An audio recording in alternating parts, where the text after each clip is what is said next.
All right, so thank you, Sylvia, for the generous introduction. Also, I would like to thank Frank and Frederic for the invitation to be here today. It's a real pleasure to be among this crowd because you are experts in what I'm going to talk about, and I'd be happy to get any form of feedback on what I'm going to present. So what I will present today is something which I have started doing my PhD 20 years ago. And when I finished, I was a bit unhappy about the outcome, about some part of the outcome, and I didn't work on it for 15 years, and a bit by chance I came back to it, and I think providing a better answer. So the take-home message is that don't give up, and sometimes good solutions end up arriving, sometimes quite late. All right, so today I'm going to talk about distributions, okay? And I'm going to look at various ways of measuring distance between distributions. And so this is, as clearly you know in this audience, this is a common task in many areas of data science and machine learning in particular. And let me just give a few, like model fitting. So you want to minimize the distance or divergence between your data and your model. You may want to test independence of homogeneity, and this is naturally cast with distance between probability measures. You may also, in certain contexts, quantify the loss of information, particularly if you do like communication or privacy. And finally, some tasks in inference are cast as measuring independence. So what are the difficulties associated with it? The first one is that if you have like Gaussians or like binary random variables, it's quite easy and everything is easily computable. But as soon as you go beyond and you work with vector spaces in high dimensions, then you need to take care of non-linear dependencies, and this is quite difficult. Second difficulty is that you need to estimate those quantities, okay, typically from data. And the last part, which I think is a key aspect of this talk, is that in some setups, you want them to have some meaning. Okay? If the distance is 1, what does it mean? Okay? And this is what I'm going to talk about today. So this is clearly not a new problem in mathematics or engineering. So I've divided the world in 3 parts. Okay? So I'm sorry if your favorite way of measuring distance is not among those 3 parts, and but at least you can divide them. Okay, I divided them into 3 parts. The first one, the first way is using like information theory with a classical quantity, the Kullback-Leibler divergence, and this has extensions to various F divergences, of course. And this is just a formula for discrete random variables, where P of x is a probability mass function. So this is all very nice. This has very nice properties in terms of invariance by reparametrization. This has also strong physical interpretation in terms of physics, also in terms of communications. And this has very importantly with probabilistic inference, and I come back to that later in the talk. But it's hard to estimate beyond small discrete random variables or Gaussians. There is another way of measuring distance. So here in my talk, distance will be taken in quotes. Okay, it's a measure of dissimilarity. So, you can use optimal transport, and this was not invented by Perret and Couturier, but there's a very nice book about it. So if you want to learn about the topic, really read that book. And here there's also a somewhat physical interpretation, where it's a cost of measure the cost of transporting some mass. Okay, so I'm not going to talk about it today. There's a whole like books and talks about it, but it's also hard to estimate in high dimensions. And also, to me, the physical interpretation is a bit you have a figure, but an optimal transport distance of 1. What does it mean for your problem? It's a bit unclear. So what I'm going to do today is to look at all the techniques which are trying to measure distances between distributions through moments. So what is a moment? So I'm going to look at generalized moments where I have a map, a phi from my input space whereby data is living to some Hilbert space. So you can think of RD if you prefer. And typically you put like phi of x, in the one dimension is x, x squared, x cubed, and so on. It can be anything. And once I have a probability distribution on my input space, I compute the so-called mean element, which is just the expectation under P of phi of x. Right?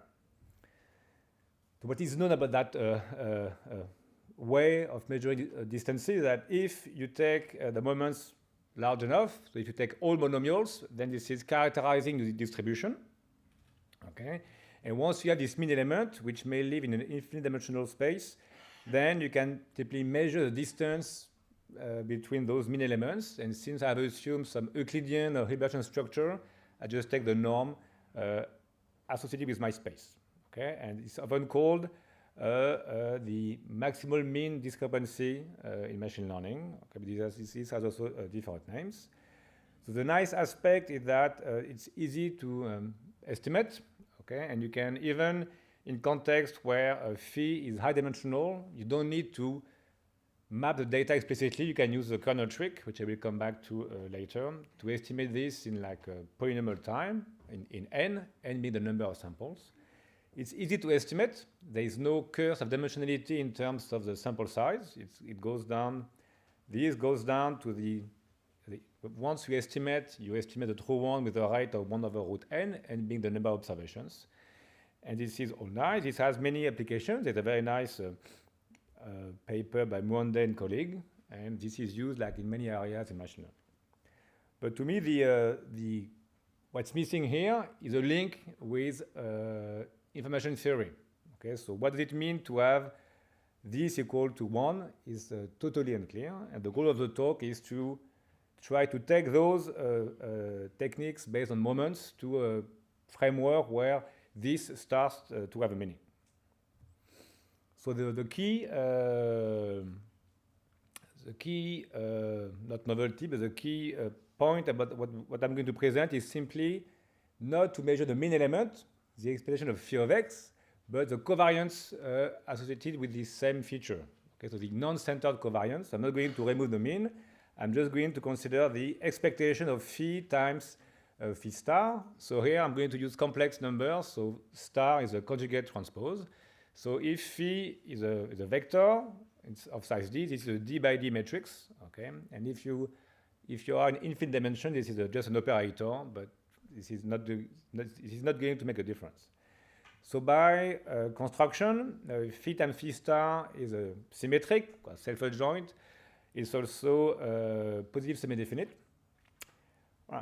And then I'm going not to use a mean element, mu p, but this sigma p. And the core of the talk will be to use notions of divergences which are well known, the so-called von Neumann entropy, trace of sigma log of sigma, or as the associated relative entropy.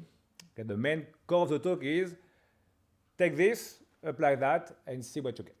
Okay, and so the main properties I'm going to consider, so it's not a new idea to take like covariance operators and apply various divergences to it. There is nice work by Gerardo and colleague and Min. But here what I'm proposing is an explicit relationship with information theory, and then various properties which are interesting if you want to apply them in practice. You can estimate them in 1/√n. You can use them in multivariate modeling, and there is a nice connection with variational inference in probabilistic models. Okay, so this is the main goal of the talk. Let's get to it. Okay, so I'm going to assume that I have some phi, some feature vector, and when you look at kernel methods, you always have two ways of seeing the feature vector.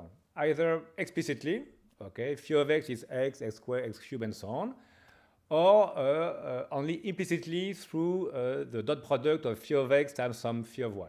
Okay, so there are always two competing views, and in this talk, I will use the two views. Either, so I'm going to use, for example, like complex exponential. Phi of x will be all the complex exponential of the Fourier components of x, or the dot products. So when you have the dot product, then if you take k of x, y being phi of x times phi of y, it is a so-called like positive definite function where all the matrices of pairwise evaluations are positive semi-definite. So I'm going to assume that this is the case, that the underlying space is compact, and I have normalized features. Okay, either K of xs is less than 1 or equal to 1. Maybe easier if it is equal to 1. So as I've mentioned, as soon as you have such a kernel, you know that there exists such a feature map phi. It may be hard to construct, but there exists such a phi such that K of xy is phi of x times phi of y. Okay? And often, once you have that K of xy, you consider all the functions which are linear in phi, okay, of the form f times phi of x. And this is a space which typically has nice properties. So if you take space of square integrable functions, the sublet space of functions with like square integrable derivatives, this is such a space. And so many spaces with like nice regularities can be cast in this form.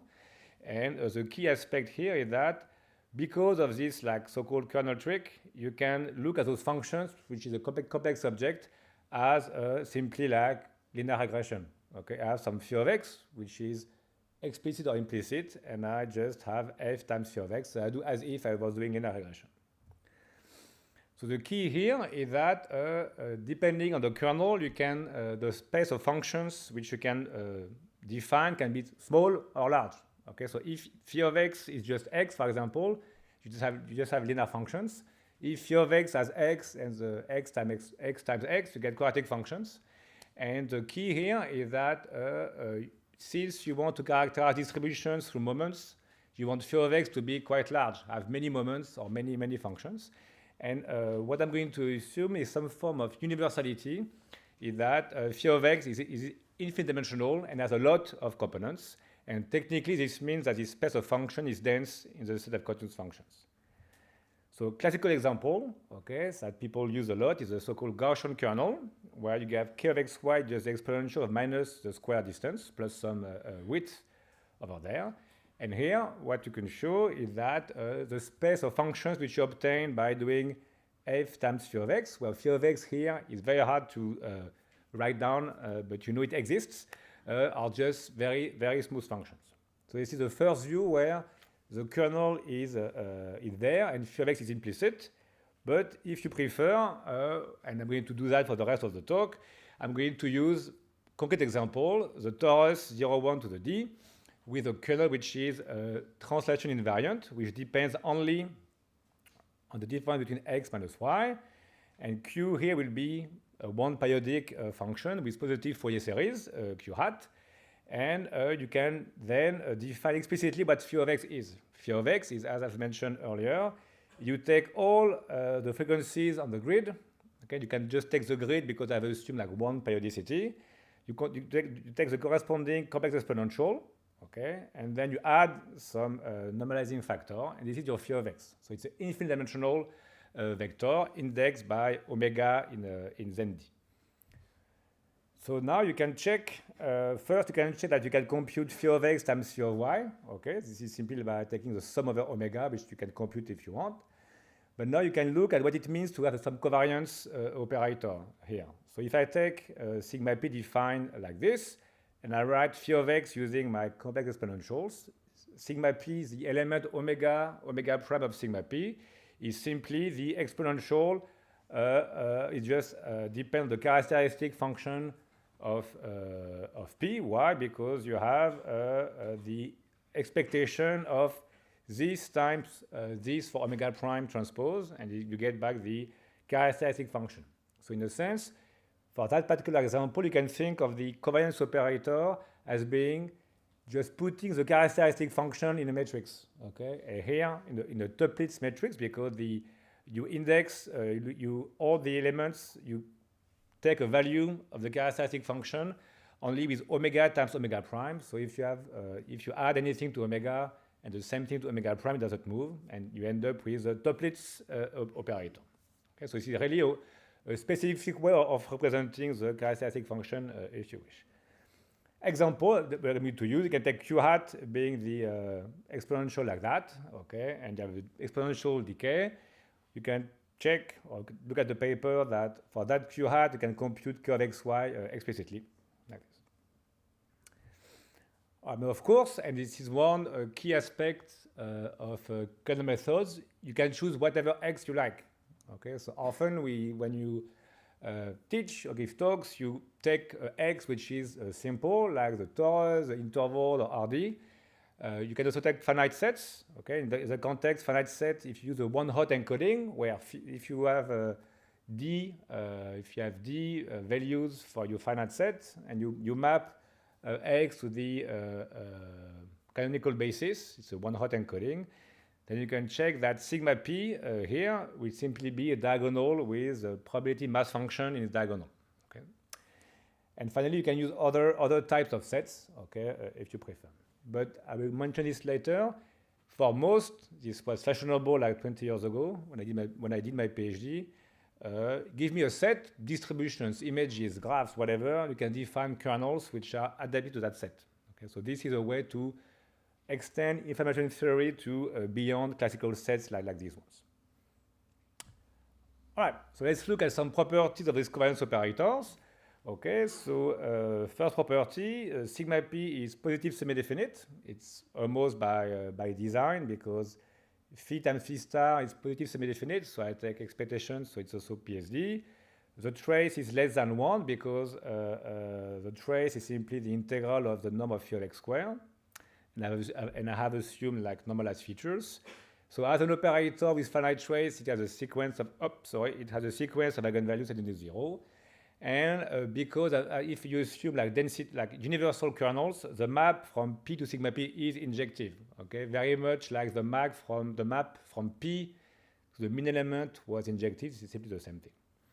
So in fact, here it is just the mean element where phi is replaced by phi times phi star. But now I can use the particular structure and consider specific divergences. And I'm going to consider the one based by the von Neumann entropy. So what is it? So if you give me a matrix A, like symmetric or Hermitian matrix A or operator A, then it has a set of eigenvalues, lambda A. And if I sum lambda log of lambda over those eigenvalues, then I get, by definition, the trace of A log A. And this is known to be a convex function, used a lot in quantum mechanics.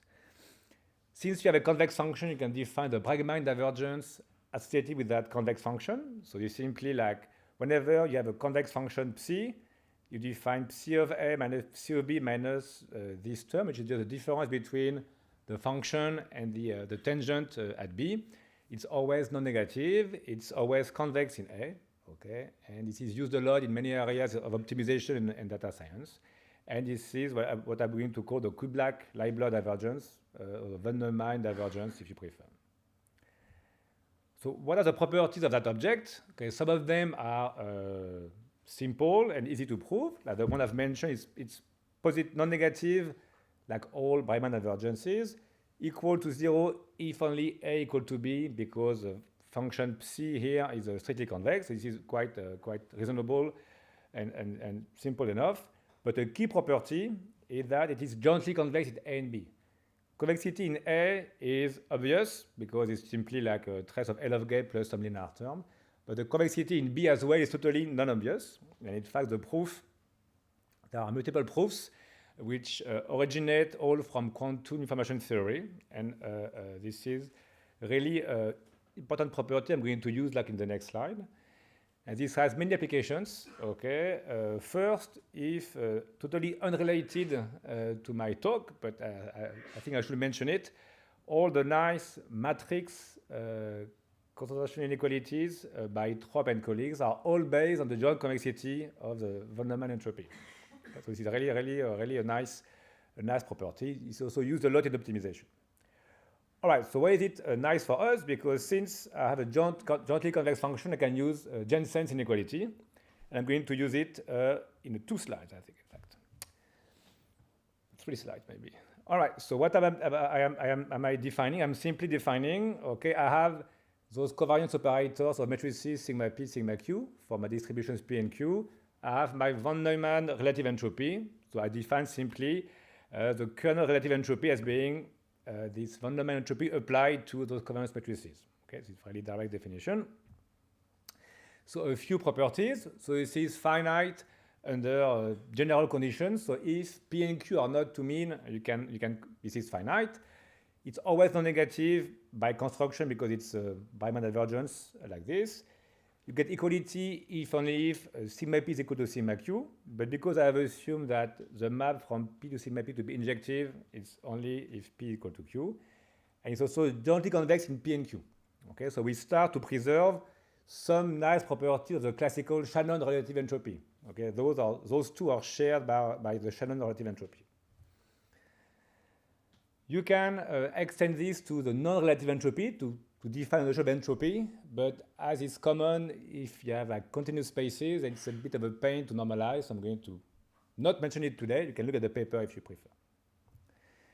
So maybe a spoiler for the rest of the talk. Okay, so I'm going to preserve some properties of the Shannon relative entropy, but not all of them. The reason why is if I preserve too many of them, I have to be the Shannon entropy because of nice axiomatic definitions of the entropy. Okay, I'm going to miss one, okay, and for the experts, I'm going to miss like conditioning. Okay, entropy is well adapted to do conditioning. I'm going to miss this a bit, and I'll mention it briefly later in the talk. All right, so let's look at the relationship with entropy. Okay, this is what the goal of the talk is to see if that quantity here can be related to the true entropy between P and Q. So let's look at the simple case first. Okay, I've mentioned the finite set with the orthonormal embeddings. So I map X to phi of X, and if I take the element of the canonical basis, okay, then the orthonormal embedding. In that case, like you can, all covariance operators are diagonal or they are jointly diagonalizable. So essentially, they are characterized by the diagonal, by the eigenvalues. They have the same eigenvectors. And then my notion of kernel entropy is really the classical relative entropy. Okay, so this is very well known. But the question is, does it extend to finite sets? Okay. So this is what I'm going to show now, is that it's not going to extend exactly to finite sets, but I'm going to have a lower bound. Okay, so this is maybe there will be two technical slides in the talk. This is one of them. All right, so let me look at the definition. So this is a definition of my kernel relative entropy. Okay, so this is sigma p over there. This is sigma q over there, written with the density of q with respect to p. Okay. And now what I have here, I have the convex function d taken at the expectation of phi star over dp and this over dp. So I can apply Jensen's inequality because d is jointly convex. This is where the joint convexity is really important. And then I can take the dpx outside. This is Jensen. Okay, so this is just applying Jensen. Now I can start to reorder things. And first, I notice that now my two operators here are both rank 1. Phi times phi star is a rank 1 operator with many zero eigenvalues and one non-zero eigenvalue, which is like the square norm of phi of x. Same thing here. This is a rank 1 operator with the same eigenvectors, but a slightly different eigenvalue. So now I can look at the, so those two are commuting, so I can simply sum over the eigenvalues.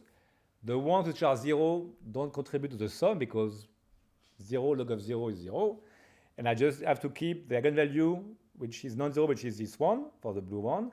And this is a p log p over q. Okay, so I get this eigenvalue goes to there. Now this will cancel, okay, and I use that phi of x is normalized. And I exactly get the von Neumann relative entropy. Okay, so here, this shows that this quantity that you can define regardless of any link with information theory happens to be a lower bound on entropy. It is equal when I have orthonormal embedding, but otherwise it's just an inequality. The question is, how tight is it? Okay, and let me provide another inequality in the other direction, but now I'm going to need to make some assumptions, okay? And in particular, since I know I have equality between this and that for orthonormal embedding, there has to be a notion of how close to orthonormal my embedding is. So there has to be some form of that. And this is like, let's give me the approximation bounds, so not with all details, but you can have the details in the paper. So what you can show that if you put some basic assumptions on the densities, then you can bound the difference between the true Shannon entropy and the one I'm defining is positive because you have a lower bound. And then you can show that you get some product of two terms, one which is depending on P and Q, and one which is characterizing the lack of orthogonality of the embedding. So for that type of result, I had two proofs. I first made a proof of 10 pages, which was like very complex, very long, and I was proud of it, but it was very long. And then by reading books in quantum information theory, I get a 2-line proof, which I'm going to present. And I was both disappointed and happy, you can imagine. And so the idea is to use like quantum measurements, okay? So I'm going to take tau being like a uniform distribution, okay? It can be uniform of my compact, okay? It has to be fixed, it can be anything. And I'm going to define for all elements y in my input space a measurement operator. And for those of you who are familiar with quantum mechanics, what is a measurement in quantum mechanics? It has to be a PSD unit trace operator. Okay, so let me define this PSD unit trace operator d of y. Okay, then no unit trace. It has to be PSD, and the integral has to be equal to identity. Excuse me. All right, so this is the operator. I take my feature map. I normalize by my covariance operator associated with tau. You can check that if you take the integral of that over d tau, this will lead to sigma, and the two will cancel to get identity. So it's a quantum measurement. So the measurement is applied by taking my covariance operator sigma p, trace with my d of y, and this is my measurement, okay, which I call p tilde of y, depend on y. And the key here is that if you look at the formulas for this d of y, and this is just p of y, just the trace of dy. This is dy. This is just p of x, okay? And then you can move the traces around, okay, and check that p of y, p tilde of y is the integral of some smoothing kernel h over p of x, where that smoothing kernel is defined over there. It's just like moving the traces around. So it's a square, so it's non-negative, and it sums to 1. Okay, so it's a bona fide smoothing kernel. So essentially, p tilde of y is just a smooth version of p of x. Okay? But now, because I have a quantum measurement, I can use the data processing inequality, that the divergence between p tilde and q tilde, okay, which happens to be exactly the classical Shannon entropy between p tilde and q tilde, is less than my relative entropy. And now I have a sandwich between the entropy between p and q, and the entropy between p tilde and q tilde, and p tilde and q tilde are simply smooth version of p and q. Okay, so this is like a one-line proof. Just define the proper operator, and then once you have that, you can derive the result which is over there. Okay, so I think this is it's a nice application of quantum information theory. What are the consequences? Okay, if I take my torus, which I've used, which I will use later also in the talk. Then if I take this like type of Q hat, which corresponds to a kernel which has a decay which depends on the x minus y over some sigma. So if sigma is 0, I'm taking only x close to y as being significant, and otherwise when x minus y is much bigger than sigma, then this is 0. The kernel is 0. Then I have that the difference between my notion and the classical notion goes down to 0 as O of sigma squared. Okay, so if I get smaller and smaller bandwidth, then I get closer and closer. And of course, the big O has many quantities which may be exponential in D, but the dependence in sigma is in sigma squared. All right, so this is just showing that this notion is not too far from the classical entropy. Another problem, in a sense, is that that notion, let me write it down here, is, where is it written? Yeah, so it's a spectral function, okay, of an infinite dimensional operator, okay, so this may be hard to compute, okay, and this is where kernels come to the rescue, okay, and so I'm going to, what was written there? I'm going to assume I have n ID samples of P, and I want to compute an estimation of that quantity.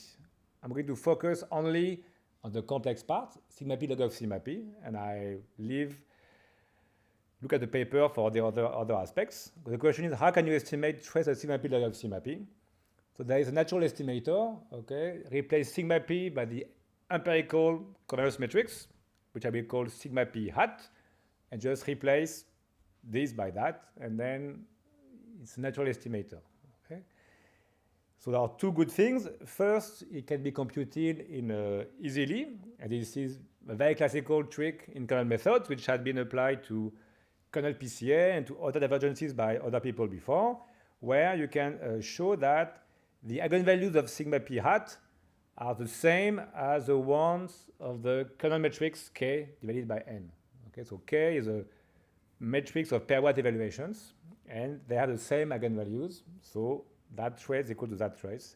And the benefit here is that K is n by n, so you can compute the eigenvalues.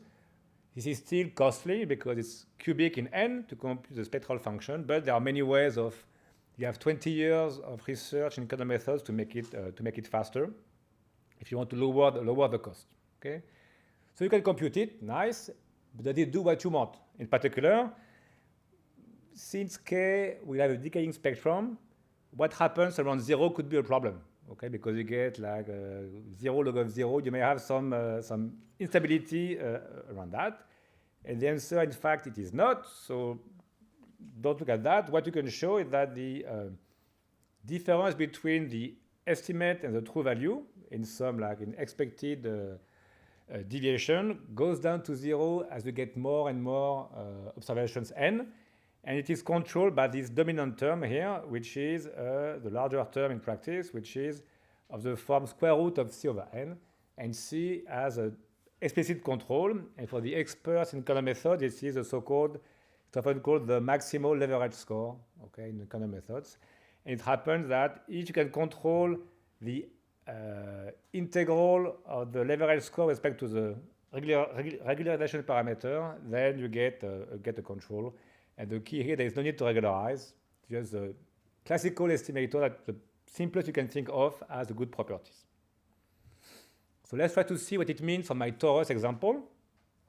And for that torus example, you can compute that quantity, okay? And it turns out that it's of the form sigma to the minus d. We can compute it, so it explodes in dimension, and this had to happen, okay? I would not have been able to get rid of the curse of dimensionality. Why? Because it's known that to estimate the true entropy, you need to have the curse of dimensionality, so I can't avoid it, and this is where I recover it. So now this means that if you take that estimate into this, that you can estimate up to that term, okay? And I've shown earlier on that that element is essentially O of sigma square close the true entropy.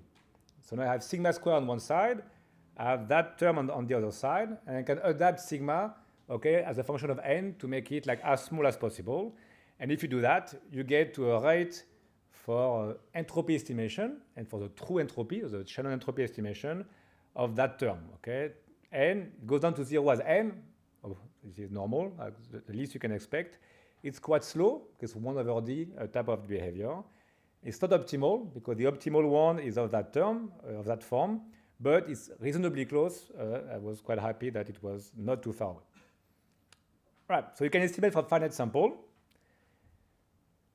So just basic simulation, just to highlight the fact that you can run things on the computer. Okay? It's not simply like math without any possibility of application. This is just like a very simple example in 1D, okay? Just to remember the result. I have some entropy estimates, okay, which are all higher because entropy is minus the relative entropy. So the true one is the black one, okay? And I'm looking at various kernels with different bandwidths, sigma, and I add more and more samples and I estimate. And there are a few things to look at. As I get more and more samples, when n is increasing, I get closer and closer to the limit when n goes to infinity. It's just the statistical effect. The more the data, the better, the closer I get to my limit. But the limit is always below. Why? Because I have this lower bound effect. And as I get smaller and smaller bandwidths, okay, when sigma is 1/4, I get closer to the true one. Okay, so this is just highlighting the fact that when sigma gets smaller and smaller, you get closer and closer.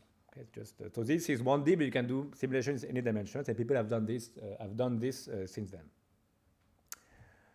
All right. So in the let me now present what you can do with it. Okay.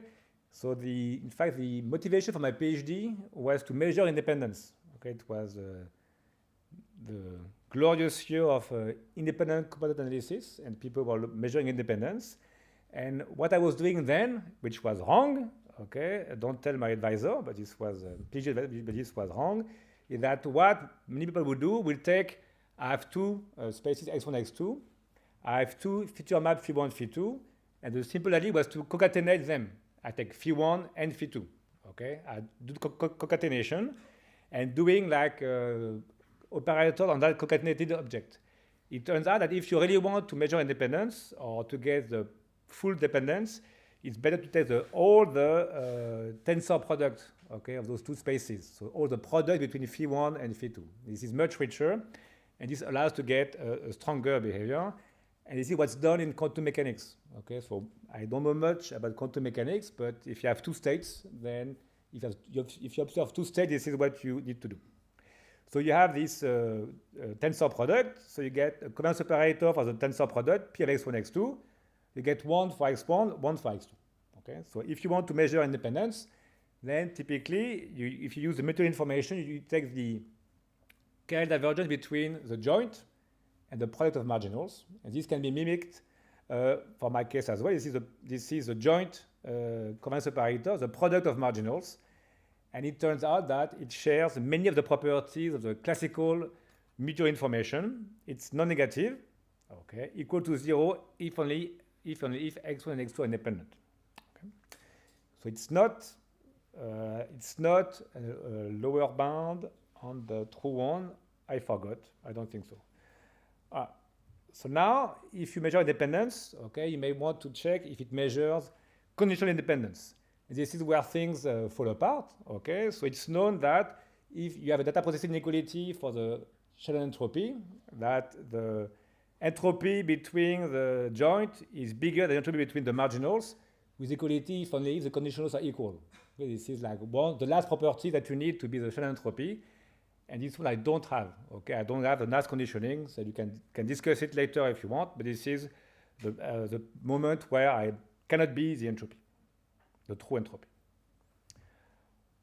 Other application is to do inference. Okay, so there is a very nice like Donskoy-Varadhan inequality, which states that the log partition function. So if you give me a function f, and distribution Q is just a log partition function. The integral of e to the f to the log is the differential conjugate of the relative entropy with respect to the first argument. Okay, so this is a classical inequality, well, classical equality in information theory, and this is a core of many developments in inference. Okay, if I give you a density f, okay, and you want to compute various moments of the Gibbs distribution associated with f, okay, a key task is to compute this log partition function and its derivatives. And since it has some variational formulation, if you approximate this problem, you get an approximation of that, and the minimizer or the maximizers here will be also approximate. Okay, this is a core of variational inference, and there's a nice review paper by Wainwright and Jordan. So now, since I have some lower bound on that, I can simply replace this by its lower bound. Then I obtain an upper bound on the log partition function, and this is essentially what can be done. Okay, so you just define the exact same problem, but replacing this by its lower bound, you get some upper bound. And if f is a quadratic form in phi of x, then this quantity depends only on sigma p of that form, and then you can compute this quantity with a semi-definite program. So this can be done in polynomial time. I won't give you details, but this is one way to do variational inference here. So simple example, okay, just to highlight the fact that this can be computed, okay, and now we have simulations in higher dimensions. If you take like something f of a similar size, very simple like potential, this is the value here. You can take some feature space based on the finite number of exponentials, and as you increase the number of frequencies, then the approximation gets tighter and tighter. Okay, it's just to highlight the fact that we don't never get exact, but you get closer and closer approximation. All right, so maybe a few last points before concluding. So what about the relationship with optimization? Okay, in fact, this was the motivation behind the work. Is in many instances, when you do like physics or statistical estimation, you add a temperature, okay, epsilon. Okay, so you look at the Gibbs distribution where epsilon, you add the temperature epsilon may go to 0. Okay, so what you can show is that if you add epsilon and put the epsilon back in here, then you get the exact same variational formulation with an epsilon over there. Okay, and the key is when epsilon goes to 0, but the temperature goes to 0, it is known that the Gibbs distribution gets concentrated at the minimizers of f. And this can be seen by simply like getting rid of that term. And you see that this has to tend to the supremum over all probability measures of the integral of f over that probability measure. And this is maximized when the measure is concentrated at the maximizers of f. So at the end, this will tend to the supremum of f. Okay, it's a very classical property. If I take a log sum exp with a temperature, then it goes to the maximal value. So this is well known in the general case. Is there a meaning in the context of my kernel entropy? And it does. Okay, so I'm going to summarize like a lot in a few lines. But what you can show is that essentially by replacing this by my kernel relative entropy, you end up with a formulation which is very similar to this one, but you instead like maximize that object, which is simply the integral of f dp if f is a quadratic form. But now you don't maximize it over all probability measures. That will be for p sums to 1, I keep it, and p is non-negative, but you only assume that the covariance is positive semi-definite. So if p is a positive measure, this is a positive operator, but not vice versa. Okay, and it turns out that relaxation, replacing p non-negative by p having a non-negative covariance matrix, is at the heart of what is called sum of squares optimization, which was launched by Jean-Bernard Lassalle and Pablo Barrillo like 20 years ago. And if you want to know more, we have a paper with colleagues on that. And in fact, I started to work on this as a way to get algorithms for that. Okay, it's a bit backwards, but this is how we ended up doing it. Right, so in a sense, if what I'm proposing here is like doing sum of squares, but with a probabilistic flavor. Last point, of 3 last slides now. So now I have a lower bound. Okay, so I've been told by my advisor, okay, it comes back again, that if I have a lower bound, if I maximize it, I'm better and better. Okay, and for this, it's better if you have some nice properties about concavity or convexity. Okay, so if you want to optimize the kernel, it's easier if you are concave in the kernel because you maximize the concave function and things are easy. And it turns out that it is concave in the kernel. Okay, so the funny story that I thought it was convex in the kernel, and I managed to prove convexity, and the proof was based on 2 mistakes. I had a MATLAB proof or Python proof, which I had inverted, and I had applied Jensen's inequality in the incorrect direction. Okay, this happens to the best of us. Okay, and when I wrote down the proof carefully, I realized that it was in fact the other direction and it became concave, which I wanted. But so be careful with Jensen; it's often the incorrect direction.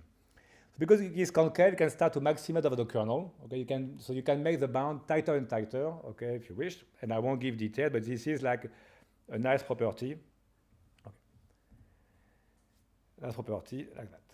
So a few extensions, okay? So as soon as you get things about the KL divergence, the F divergences are not so far away, okay? Those are the divergences of the form integral of F dp over dq times dq, okay? So in my case, F was t log t minus t plus 1 for the KL divergence, but you get any function for which F is operator convex, so this is like a bit more than convex, and then everything I've described so far is still is preserved.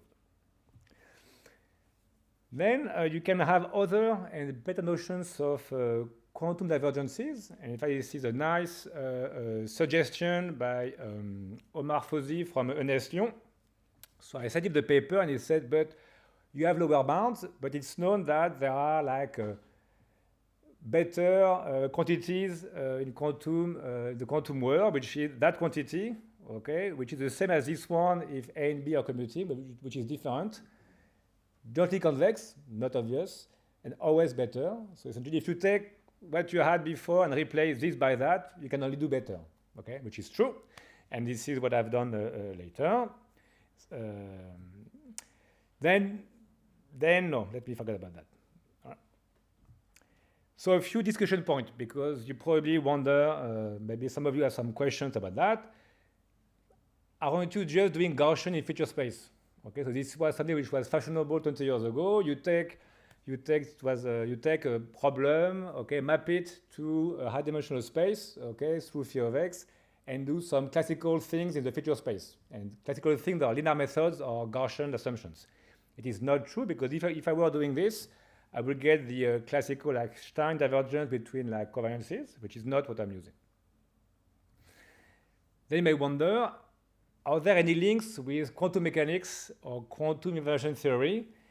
And there is, in fact, there is one, because I took a class by Roger Ballion like 30 years ago, and I looked at the polycopier, at the class notes, and there was everything that I needed to know about like von Neumann entropy, but I had never realized it. But beyond that, like class 20 years ago, I have zero knowledge whatsoever of quantum mechanics, and I don't exactly know if there is a formal link with some physical system. One thing which is like very specific to my problem is that my sigma p here, okay, there are trace class operator, because the trace is equal to 1 if you have normalized features. There are PSD, but they have to be of that form, okay? So for example, if phi is my set of complex exponentials in 1D, it has to be a Toeplitz operator. So it's an operator, often called a density operator in quantum mechanics, but with very specific properties. It has to be in the span of phi times phi star. And this creates a lot of differences. But if you have any idea on how to make a closer link, I'd be happy to. And also, I've been told that there may be some link with quantum computing, but I have no clue of how. So if you have any ideas, I'd be happy to discuss. All right, so let me conclude. So the goal of my talk was to present a very simple measure of distance between distributions, whose idea is quite simple. You just take covariance matrices and apply the von Neumann relative entropy. But the key novel aspect is that it has a direct relationship with Shannon entropy just by using Jensen's inequality. And this can be applied to various things. So I'm coming from machine learning. Inference is one key application. But probably in this room you have many other ideas, and I'd be happy to discuss. So in terms of extensions, I have worked on doing larger scale experiments. Clearly, so it's not ready for conquering the world immediately. Okay, this still has to be like pushed back in terms of numerics, and this is what I'm actively doing. What I would like to highlight is the fact that I focus on my talk on simple sets X, but you can define kernels on anything. Okay, graph, images, distributions, sets. This is you have whole books written about it, and so this means that you can use tools from information theory on those ones. And there's already some nice application to measuring like loss of information in differential privacy. A few references, and on this I will thank you for your attention.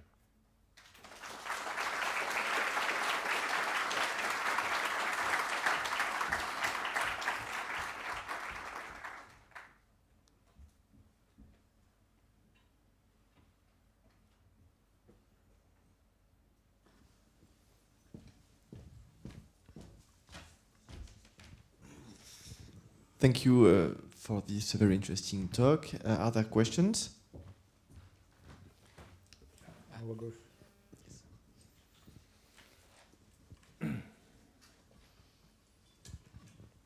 Thank you. You explained the distance between two distributions. Mm-hmm. What happens when you replace the distribution by the empirical distribution? So this is what I did here essentially. So if you do that, so for that term things go well, okay, because it's you get the spectral thing. For the joint term, it's a bit of a pain because the two distributions, if they are discrete, will be singular to each other. Okay, and then you have to do a bit of regularization. Okay, so if you know sigma q, so if q is known, it's like if you know it's uniform, and it's easy because you know the moments. But if both p and q are empirical, you have to do an extra thing to make it work. Sylvain, I have a question. Sorry. So what happens if the example are more difficult, image, movies? Oh, so you can, okay, so what remains, you always get an upper bound, a lower bound of the true value. Is it meaningful? I don't know, okay? So this is to be looked. I know that there is one researcher in Princeton who has been looking at that, at the measure between images, but I don't know exactly what you would get. But, so with a lower bound of entropy, you want to make it as tight as possible, but beyond that, it's unclear. So when I look at your function phi at the very beginning, from a set to a Hilbert space, yeah? This reminds unitary representation of a group. So really, for in case of images or other, can you use this type of instrument to put some invariance in your method? Indeed. So in fact, for the entropy case, having some symmetries and group invariances helps a lot because now you know that the eigenvectors are compatible with the symmetry and so on. But that's a good suggestion. I've not explored precisely how you would incorporate all invariances, but that's clearly something of strong interest. So if you have some invariance in the input space, how does it transfer to sigma? I think this is like, I don't know how exactly, but good suggestion. Yeah. I have a question on a remark. If you come back to your slide on with temperature. Yeah.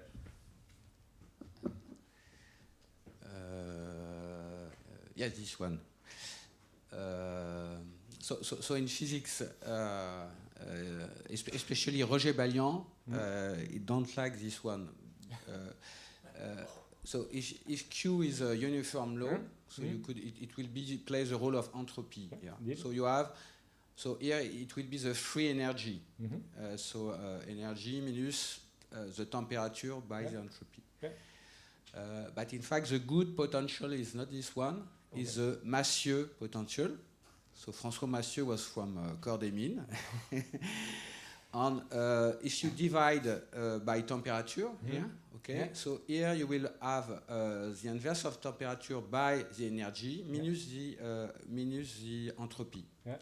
And this is a Legendre transform with two parameters, the inverse of temperature, which is the Planck temperature, and the energy.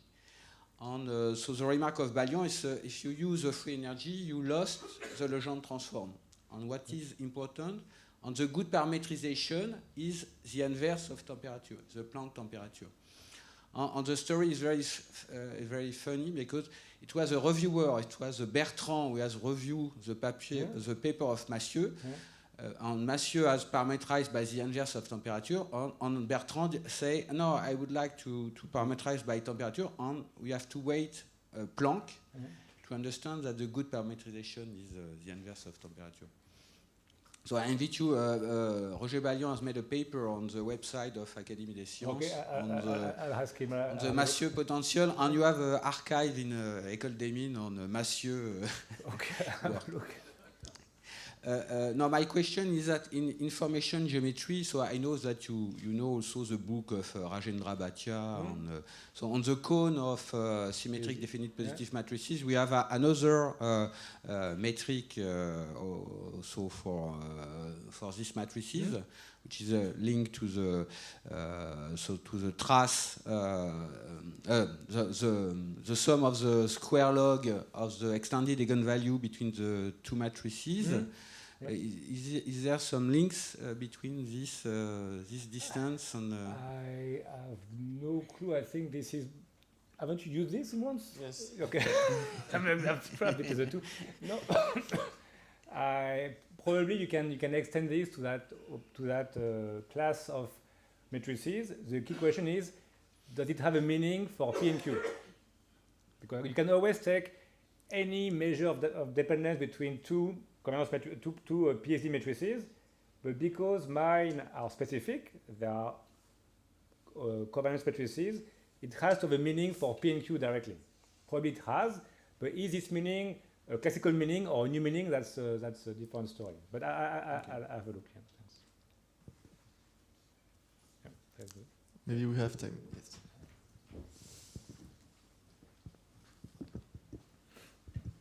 Hi, thank you. I have a short question regarding the adding of temperature. Yeah.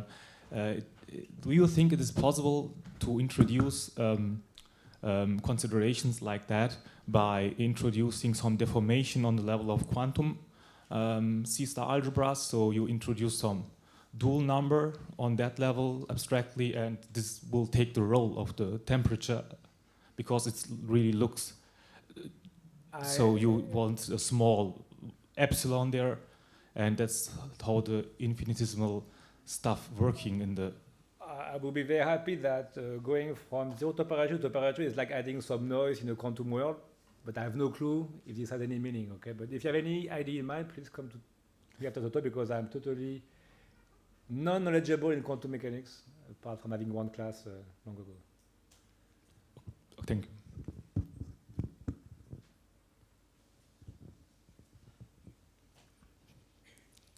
I have a last historical remarks. The story of the characteristic function. The characteristic function in statistics has been introduced in the lecture at Sorbonne University by Henri Poincaré. And why he has introduced that is because the previous lecture was on thermodynamic, and he has read the paper of Massieu. And Massieu has introduced what we call the Massieu potential, but also the notion of, we say, characteristic function of Massieu. And so it's because Henri Poincaré has read the paper of Massieu on characteristic function in thermodynamics that he has introduced this notion in statistics. So it's so the notion of characteristic function comes from Massieu in thermodynamics. Very good, thank you. Is there a last question? Well, I think we can thank the speaker again.